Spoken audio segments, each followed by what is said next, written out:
Well, the Leafs head to TD Garden, take on the Boston Bruins there this evening, and lose 4-2. They played yesterday at home against Columbus, went into overtime. We had a feeling going into today against Boston, who didn't play yesterday, and we played the day before. We played yesterday, and we have Hutchison in net, and it didn't look too pretty going into the game. The Leafs did fight. They didn't play a terrible game, but they lost 4-2 to the Boston Bruins at TD Garden. And that line of Pastrnak, Marchand, and those guys really just killed you. They just killed you. You know what I mean? I mean, in the first period, David Pastrnak scores in the power play to make it 1-0.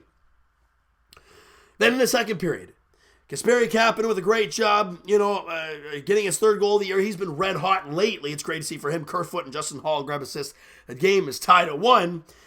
And then an absolutely stupid pass from David Pastrnak, spin through the crease, or I guess it was right through the hash marks, really, but it was a spin around pass right through the hash marks to the tape of Brad Marchand, who beats Michael Hutchison to make it a 2-1 game for the Bruins.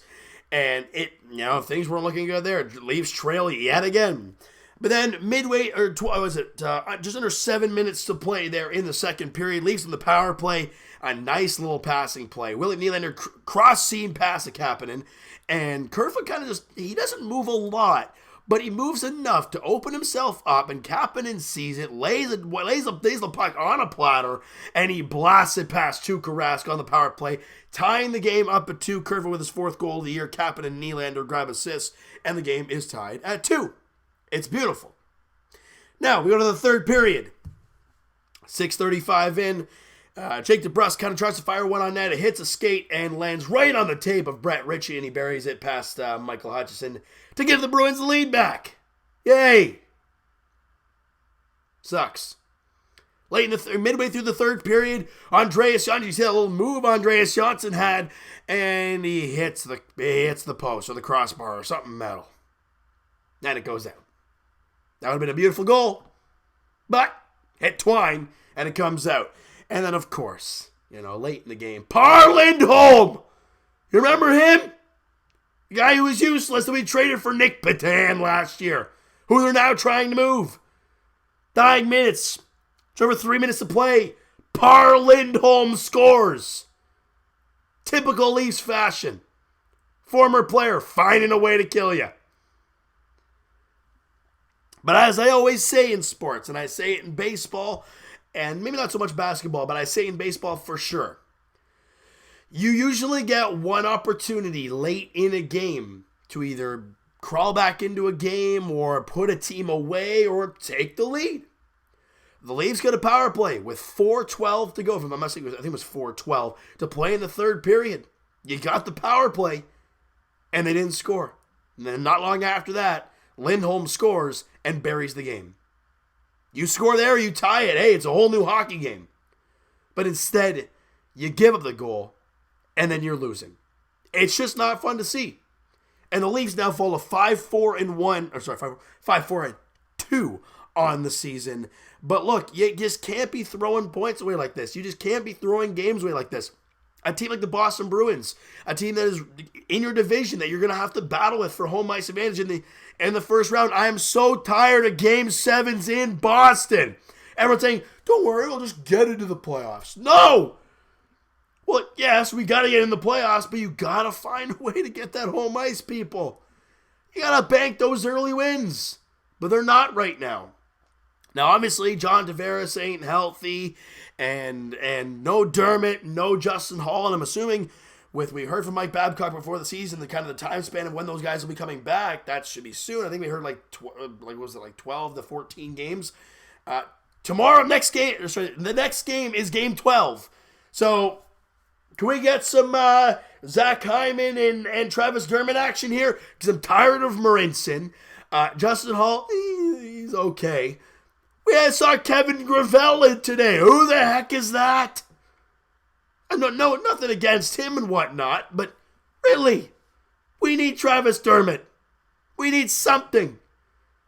It's early, though. It's early in the year. Still a lot of hockey to play. But right now, the Leafs just aren't playing with any sort of intensity. They're not playing with any sort of, urgency at all. I understand there's no need to be urgent about these games, but You got to play like you want to win. And we're just not really seeing it. Shots on goal in this game, I thought they were pretty even for most of the game. They ended up 39-30 in favor of the Boston Bruins because they outshot the Leafs 14-8 in the third period. Clearly, they wanted to win that game, but nonetheless, Leafs were the second night of a back-to-back. You were tied going into the third. It's okay, but you give up that third period goal, and you're already in the back-to-back, and it doesn't look too pretty, and you lose. You gotta find ways to win, people. Good teams, great teams, find ways to win. The Leafs just aren't lately. They just really aren't. Points in the game today, Kapanen had a couple points, Kerfoot had a couple points. That line, it looks really good. That looks really, really good. And Justin Hall had an assist and Nylander had an assist. That's it. No Matthews, no Mitch Marner, didn't see him at all in the game. Johnson had that one off the post. I thought he looked okay in the game, but really, not a whole lot for the Leafs. Positive-wise talk from it. Actually, Austin Matthews calls the Leafs out after the game. All of us need to be better. I'm going to try and find this quote for you guys. I'm just trying to see if I can find anything else. He said, "It's just not good enough. We need to be better, and I think it comes from the leadership group. I need to be better. All of us need to be better. We just need to look each other in the eye and hold each other accountable." Couldn't have said it any better myself, Austin. But now we want to see it. We heard a lot of talk like that from Dion flippin' Phaneuf when he was here. And look where that got us. Yeah, I like that he's coming out and saying, hey, we need to wake the hell up here. And I don't blame him for saying it. But now you want to actually see them wake up.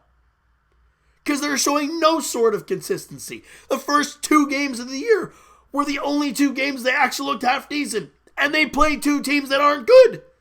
What happened to my voice there? I'm not too sure, but I don't care. They have to be better. And I feel so bad for Michael Hutchison. Not only is he coming in to play against teams that are very good. I think he's faced like Washington, and he's faced now Boston, and I forgot the other team he faced. I'm going to try and find that here for you guys. But it's just ridiculous. The teams he's faced. In Tampa Bay, Montreal, excuse me. And he came in for 5 shots against Tampa Bay. But they got to find a way to put him in a little bit of a better situation. If I'm Coach Babcock, I know I've heard comments about it, and I'm starting to agree with it. If I'm seeing a stretch like I saw the last 2 games with Columbus being yesterday and Boston being today, I'm like, okay, well, who's the more difficult matchup? Well, that's probably Boston. Let's fire in Freddie for that game. I don't know. But Mike Babcock is so stuck in that, nope, Freddie's going to be playing our first night of the back-to-back, and then we're going to, what the hell's going on here? And then Hutchison's playing our second night, and that's just all there is to it, no matter who we're playing. It's not working, Coach. As Dr. Phil would say, is it working for you? It's clearly not. Hutchison's 0-3. Doesn't deserve to be 0-3, partly. But, I mean, he's getting hung out to dry. You got to help the guy out a bit.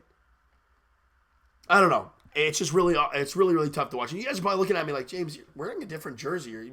Why are you wearing your old JVR jersey? Well, finally, I'm getting my Nylander jersey number switched. I went down to Real Sports today, and I got it. I put it in, and they didn't have it in stock, so they're going to be sending me a new one kind of in November sometime. So until then, I have my Phil Kessel jersey up here right now and my JVR jersey on. So until then, that's going to be what's happening. All right, giving you guys a heads up there. Now, the Leafs are off for 2 days, okay? And of course, they have another flipping back-to-back coming up. I don't know what's going on here. They have the San Jose Sharks at home. The Sharks are 3-5-1. They are not playing good hockey. They have Aaron Dell as the expected goal. Are they playing a back-to-back? They're playing a flipping back-to-back. That's a game you must win. Then you have Frederick Anderson, the Montreal Canadiens at the Bell Center on Saturday. Now, wow, what just happened again? If I'm Mike Babcock, I look at this and I say, okay, San Jose's on the back-to-back. I'm going to fire Hutchinson in there for that game and then have Freddie ready on Saturday for Montreal. That's my opinion. Will he do it? Probably not. But we're going to have to wait and see what Coach has in store because I don't know what to believe anymore. Apologize for that, you guys. But it's hard to watch right now, people. It really is. I know it's early in the year. I get that. But right now, it's hard to watch, and clearly Austin Matthews kind of feels the same way. So, all right, so you know what, guys? That is going to do it for this one. If you guys enjoyed this video and you guys did not enjoy the game today and have been frustrated with Leaf hockey to start the year, smack that flipping like button. I do appreciate that. Hit the subscribe button if you guys have not already. Comment down below your thoughts on the game, your thoughts on the video, your thoughts on what the heck the Leafs did well today or what they did wrong today. Let me know in the comments below, guys. Twitter is down below for myself. Follow up, send me a DM, do all that great stuff. And I will talk to you guys Raptors edition on Friday. No Leafs, no Raptors for 2 days. I can get my voice sorted out. I'm praying over the next couple days before the Leafs and Raptors play on Friday. The Raptors face Boston Celtics in Boston, 7 o'clock tip-off there in Game 2 of their season. And as for the Leafs, like we talked about, they play San Jose at Scotiabank Arena. 7 o'clock puck drop. Aaron Dell, Frederick Anderson are the expected goaltenders in that game on Friday. So thank you guys so much for listening and watching. Hope you guys enjoyed this video. Talk to you guys then.